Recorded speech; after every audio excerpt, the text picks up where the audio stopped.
જૂનાગઢથી સમાચાર health plus hospital વિવાદમાં આવી છે। પ્રસૂતિ બાદ 5 મહિલાઓની કિડની ફેલ, એક મહિલાનું મોત થયું।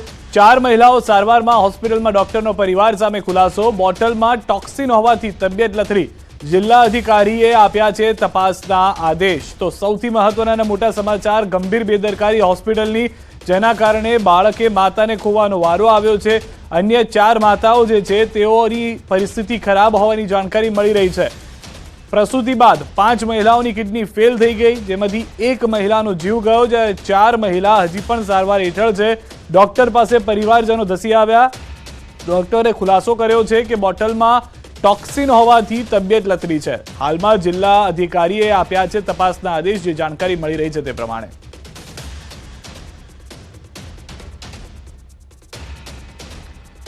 તો હેલ્થ પ્લસ હોસ્પિટલ કે જેના દ્રશ્યો અમે આપને બતાવી રહ્યા છે, ત્યાં આગળ આ વિવાદ થયો હોવાની જાણકારી છે। અને સૌથી વધારે મહત્વની વાત, બેદરકારી કોની તેને લઈને સવાલ ઉઠી રહ્યા છે। પરિવારજનો જે છે તે પ્રશ્ન ઉઠાવી રહ્યા છે હોસ્પિટલ પ્રશાસન ઉપર, હોસ્પિટલ તંત્ર ઉપર। વધુ માહિતી ન્યૂઝ 18 સંવાદદાતા અતુલ પાસેથી મેળવીશું। અતુલ, જે રીતે તપાસના આદેશ છે, વધુ શું જાણકારી મળી રહી છે હાલમાં?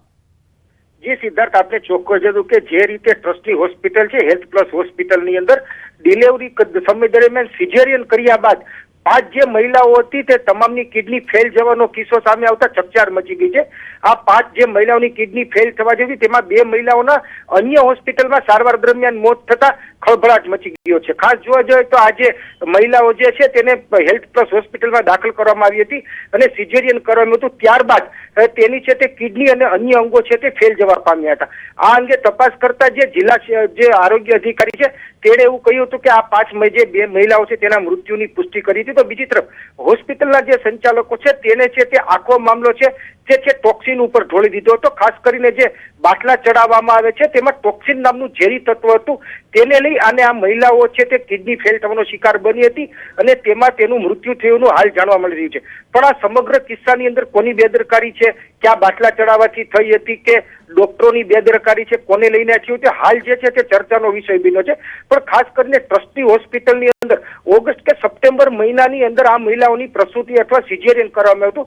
ત્યારબાદ તેને જે છે અન્ય અંગો ફેલ થઈ જવાથી 2 મહિલાઓના મૃત્યુ થયા છે। તેને લઈ અને હાલ જિલ્લા આરોગ્ય અધિકારી દ્વારા તપાસનો ધમધમાટ શરૂ કરવામાં આવ્યો છે। જી સિદ્ધાર્થ, આભાર સમગ્ર માહિતી બદલ। રાજકોટની નામાંકિત વોકાર્ડ હોસ્પિટલ આવી છે વિવાદમાં। દર્દીની સારવાર સામે સવાલ ઉઠ્યા છે। દર્દીના પરિવારજનોના હોસ્પિટલ સામે આક્ષેપ। દર્દીનું ગાદીનું ઓપરેશન કર્યા બાદ રિપોર્ટમાં દાવો, રિપોર્ટ કરાવ્યા બાદ ઓપરેશન જ ન થયું હોવાની જાણ થઈ।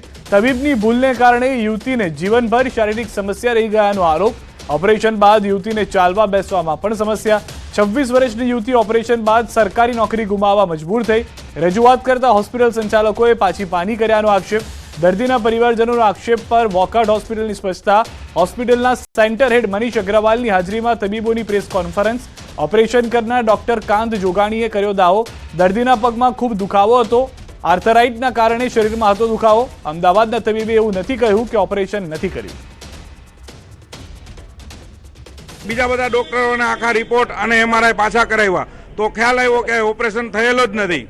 તો આવી પરિસ્થિતિ ઉપર ગરીબ માણસોને હેરાન કરવા જેવી એક પરિસ્થિતિ કહેવાય। ગરીબ માણસોને હેરાન પૈસાથી કરી રહ્યા ને તોય નડતું નહોતું અમને કે ભાઈ આ પૈસા લઈ લીધા ને પતી ગઈ વાત।